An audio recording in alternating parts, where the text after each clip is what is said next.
Hey, Steve Saretsky here. As always, every Friday, this is the Canadian real estate market update. If you appreciate these videos, if you like them, if you get any value out of them, appreciate a subscribe or thumbs up. If you have any questions, put those in the comments below, and I'll obviously answer them ASAP. I'm going to try to make this video a little bit shorter. I want to touch on a couple things. I put out a report a couple days ago, again, with all the charts, graphs, data to this.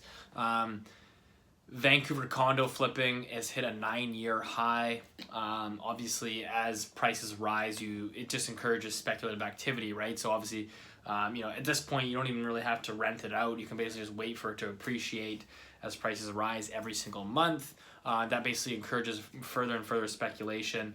And again, whether someone buys it, and actually lives in it and then flips it within a year or two, or actually buys with the intent of waiting for appreciation and then flipping, it's still quantified. I'm basically going to group it together as calling it a flip. So for the purpose of this report, for the purpose of calling it a 9-year high in condo flipping, what I did is essentially took any home that was bought and sold within 24 months. Again, any home was bought and sold within 24 months, and then is basically quantified as a flip. So Vancouver condo flipping hit a 9-year high. I believe it's making up around 10% of 2017 sales right now, or homes that were actually flipped. But in the context, again, this sort of ties the whole picture together, is the detached housing market in Vancouver hit a 17-year low for houses flipped.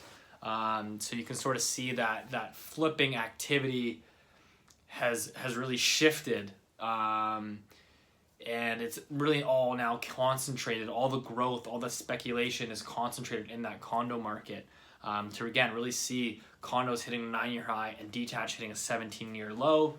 I think is quite remarkable.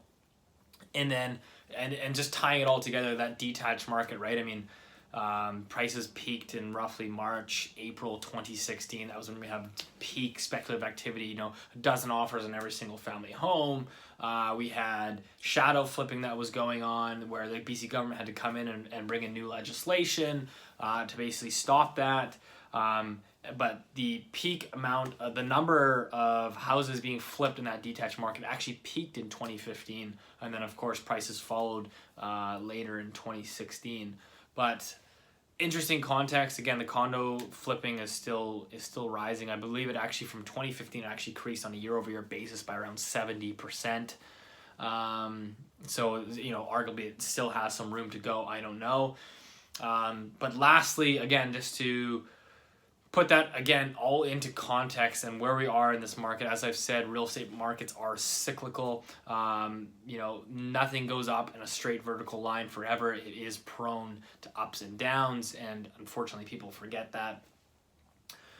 Dating back to, I have the data, and again in this blog post, dating back to, this is all Real Estate Board of Greater Vancouver's MLS data, dating back to 1991, and we've seen this before, where speculative activity is like this, and you can literally look at the chart and it's like this for the houses, number of homes being flipped within 24 months. So it actually peaked in early 1990, I think it was 92, 93. It peaked at around 15% of total sales were flips, and then it plummeted down as the market turned down, as prices turned down. It plummeted down to around 5%, and then in 06, 07, when many people argued we were in a housing bubble, obviously the States was.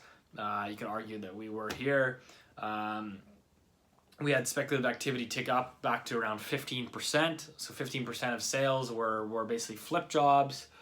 And then it bottomed down to about 5%. And then it picked back up to around 10% in 2016 and is now falling. And again, that's if you take all home types, whether that's a condo, townhouse, detached house. You combine those all. We had peaks and valleys in the 90s, in the mid 2000s, 2006, 2007, and then again in 2015, 2016 was really what seems to be peak speculative activity. So an important reminder that it is not just, people want to say, and again, it's not to discourage the important role that foreign capital plays in Vancouver's market, but to say that it's only, evil Chinese people or whatever that are flipping properties, we can clearly see dating back to the 90s and early 2000s, that is very much a lot of local speculation. I pointed that out in a Langley townhouse development where there was something like, it was sold in May of 2017, and then as of September, the building has already been 15 to 20% of it has already been flipped. And obviously, like a Langley townhouse market, that's obviously all local. I've actually looked through the names on those assignments, and I can tell you who's bought them. So you're seeing that firsthand. Now, I just want to quickly touch on the debt phenomenon that is really a global issue, but obviously very, very dominant in Canada. Of course, because our households never deleveraged in 2008.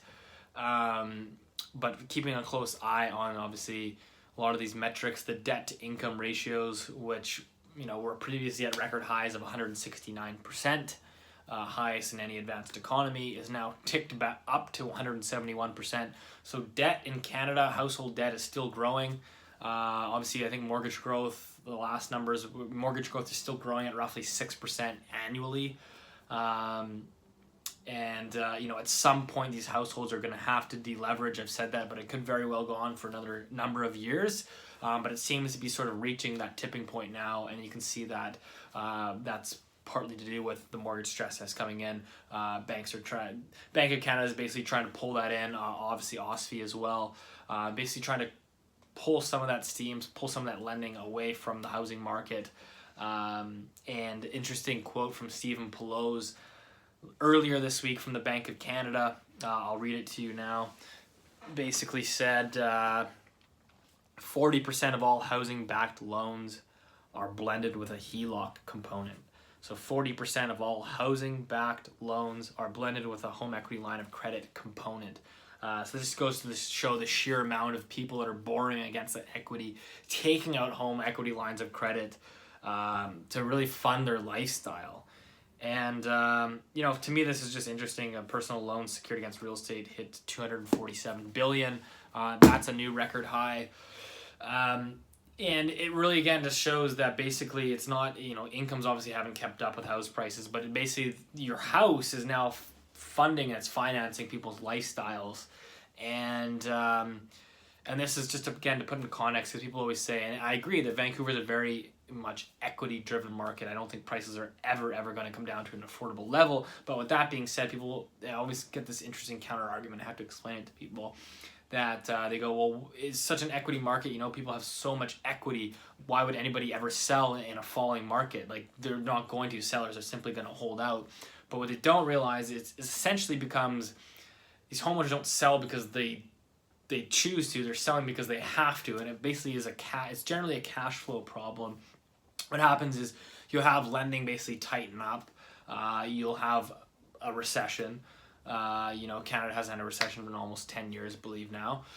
And what happens is basically they're dependent on new loans coming in, and a lot of these houses are they're basically a lot of them are facing cash flow problems, so they're very dependent on being able to continue to pull equity out of their home as they need be. But again, as you enter a recession, banks pull in their lending. They don't lend in a recession, or not even nearly to the extent that we're seeing right now.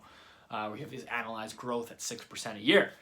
So that basically what happens, and then people start losing jobs or they get divorced, and it becomes a cash flow problem, and they're forced into a sale. So even though they might have 50% equity in a home, they're still forced to sell. Now, I'm sure they'll probably still come out ahead, but they're forced to sell. In order for them to sell, because it's a bad market, they have to take that low ball offer, and that basically sets the next precedent for the guy that, again, has to sell for the next neighbor. So that's usually, again, just understanding how credit markets work, how banks lend, and why they lend. Obviously, banks are more comfortable lending in a rising market because, again, for just like for banks, right, it feels like prices will just continue to rise. So it's appeared as a safe investment.